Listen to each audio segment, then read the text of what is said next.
Good evening, I'm Crocodile Jr. and I'm playing a lot of the new updated Ryze. Ryze changed him quite a bit and I want to talk about those changes. Furthermore, I will explain what I think is an effective way how to play the new Ryze. Alright, I will start with his new passive, Arcane Mastery. It got drastically changed and builds the new core of his playstyle. Whenever you now cast a spell, Ryze gains a stack of his passive, and at 5 stacks Ryze goes crazy and activates his hyper mode. You can compare this to Na's mega form. It is very similar in that aspect, as this mode is meant to be threatening. But you gain access to this mode a lot more often during the game, but it's also much shorter than Mega Na. Now, let's see what is actually so strong about this new passive. First off, he gains a shield which has a mana scaling. And second, when he casts spells during being supercharged, all of his cooldowns get reduced by the cooldown of his Q, Overload. His Overload spell has a cooldown of 4 or 2.4 seconds, depending on how much cooldown reduction you have at the moment in the game. So, you might now think that it would be counterproductive to rank your Q up because you want to keep Overload at a 4-second cooldown, so that you gain 4-second cooldown reduction during the hyper mode. Usually the cooldown of most spells in League of Legends decreases by putting ranks into it. However, that's not the case on the updated Ryze. All of Ryze spells have a static cooldown that you can only decrease by buying cooldown reduction. Therefore, relatively seen, the cooldown reduction which you get from your passive during the hyper mode stays the same, no matter how much cooldown reduction you buy.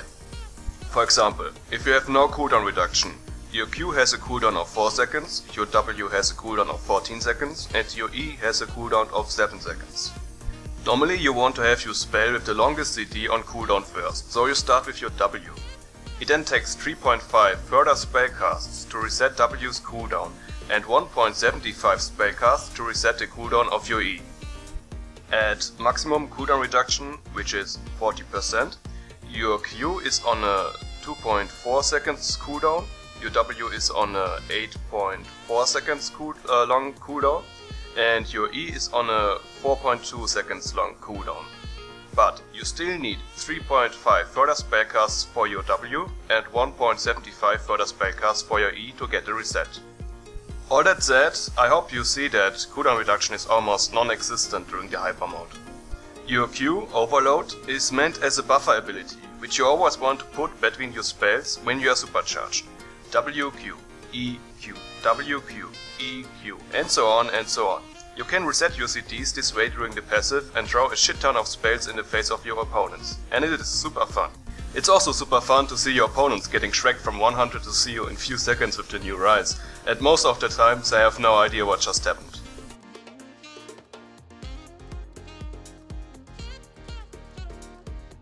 The combination of getting shielded at the beginning of your hyper mode and the Turbo Spellslinger version 2.0 of Ryze allows him to win pretty much every trade and also to do massive damage in teamfights.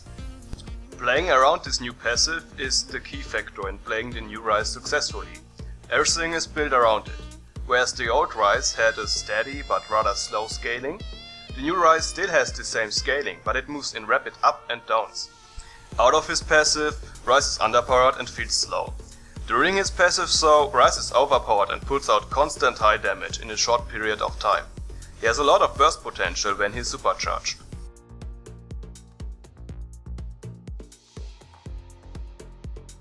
His Q, Overload, got changed quite a bit.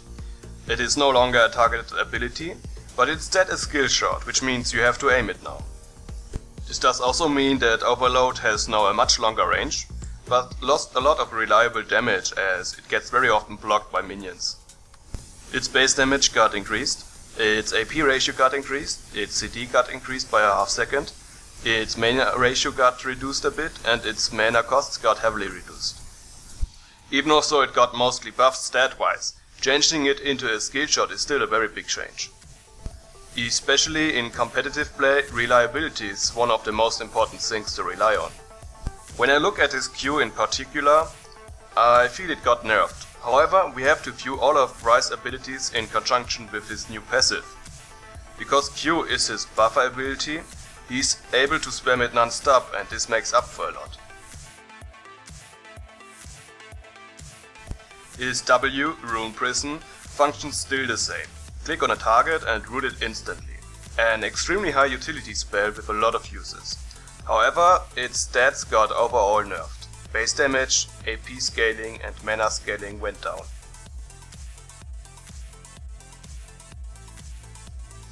Now let's talk about this new E, FlicFlac, and in my opinion one of the most interesting mechanics in the game so far. If I have to describe this spell with one word, it has to be potential. CLG potential. This spell is crazy. It can deal literally 0 damage or shrek full teams, depending on the positioning of your opponents. That's how it works. You click on a target and your FlicFlac flies towards it in form of an NG bolt. The game then checks if there are other enemies around your target. If there are, they receive the same amount of damage and reflect 50% of this damage back to the main target. The total amount of targets it can hit is 6. You can do about 4 times more damage on your main target if you hit 6 additional targets around it. This is already pretty much, but it gets out of control when you combine it with the active part of your ultimate, which transforms all of your spells into area of effect spells. Should you do this when your enemies are clumped together, your initial target receives 10 times more damage. That's just devastating. On top of that, FlicFlac does also reduce the magic resist of your opponents. It got changed from a flat amount to a percentage one, which means this ability will now do more work for you versus high magic resist targets, but it has a lower impact on soft targets without bonus magic resist. Because it is magic resist reduction, everyone of your team can benefit from FlicFlac when they fire magical damage on the opponent who is affected by FlicFlac's magic resist reduction. Your ultimate, Desperate Power, didn't change that much. It still gives you spell ramp, bonus movement speed and the AoE component for all of your spells on activation. However, each point in your ultimate does also extend your hyper mode by 1 second and gives you a total of 30 bonus cooldown reduction on level 16. This is huge and therefore ranking your ultimate is always a big power boost for Ryze.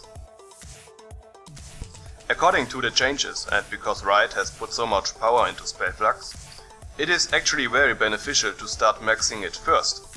Always try to get at least one additional target where FlicFlac can bounce off, otherwise it's not really worth its costs. Ryze himself does also work as an additional target to bounce off when you stand near your main target. During the laning phase, your job is to scale. Ryze just wants to rise. Always. CS properly by the early tier and keep distance from your opponent.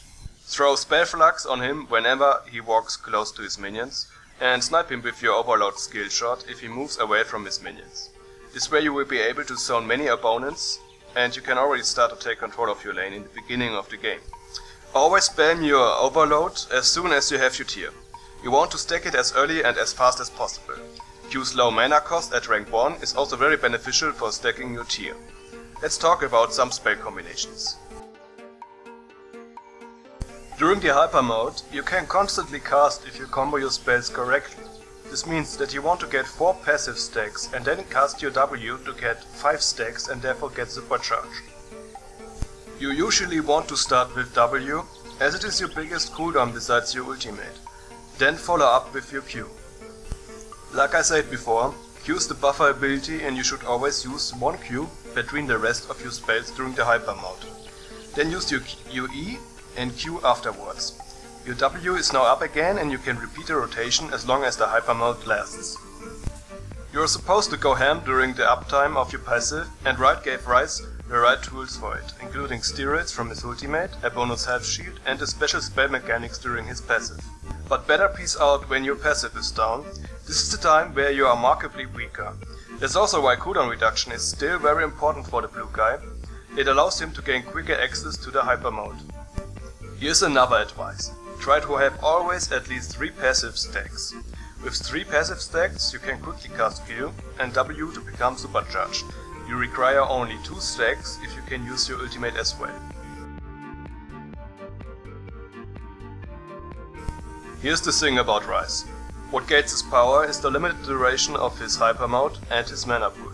Therefore, Rod of Ages and Archangel stuff are still his core items. He needs it, he wants it, and there's also the decent mana scaling. Sorcerer's shoes are great on him as on every other NPC as well. But it synergizes greater on Ryze because he has an inherent magic resist reduction from his spell flux. Percent magic resist reduction and flat magic resist penetration work very well together. Ryze is a mid-range mage and is oftentimes easily targetable in teamfights. I can only recommend to build some defensive items, or otherwise you have to follow a very different playstyle in teamfights. If you like to only build offensive items on him, then you will most likely not be able to withstand the focus fire. Like I said before, Ryze doesn't have any spectacular long ranging spells, nor does he use his auto attacks as a weapon. He's much more like an upfront mage in your face, and I think Ryze knows this as well. Let's face it, they gave him this mana scaling shield and a ton of spell ramp.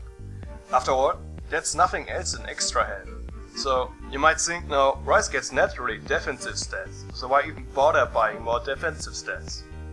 And I tell you, we can greatly increase his overall tankiness by buying resistances. It's a matter of effective health, and this is what the LoL wiki writes about it. Effective health is considered as the amount of health that a champion has plus 1% per unit of defense as extra health due to damage reduction.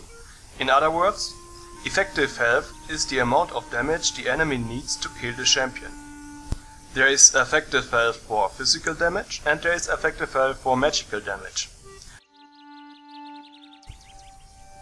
We get free health when we play the new Ryze. To get more out of the formula and therefore become more tanky versus a certain type of damage, we want to spread our resources more accordingly. We have 2 item slots left for the purpose of this. So if the enemy team has a good mixture of physical and magical damage, we buy 1 raw magic resist item and 1 raw armor item. Banshee's Wail and Thornmail are excellent choices with useful passives. The enemy team has, for example, no magical threat. Then build Thornmail and Frozen Heart or Anduin's Omen and get super tanky, while also doing massive damage. Abuse the weakness of their composition by adapting your item build accordingly. Now about cooldown reduction on Ryze. I did more or less explain before that cooldown reduction is nearly non-existent during his hyper mode. However, bonus cooldown reduction lets you get your passive stacked again way quicker and is therefore still very important on Ryze. He gets 30 bonus cooldown reduction from his ultimate. It is now up to you if you decide to buy a 10% cooldown reduction item like Build Visage for example, or just use 3 scaling cooldown reduction glyphs. I prefer the latter so. I want to summarize Ryze's important build points.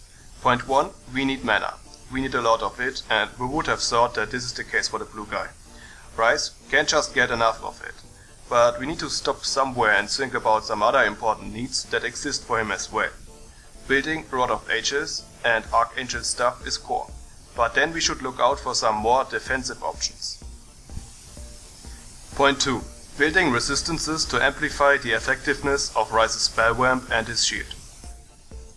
Point 3. More movement speed and therefore upgrading the shoes. Point 4.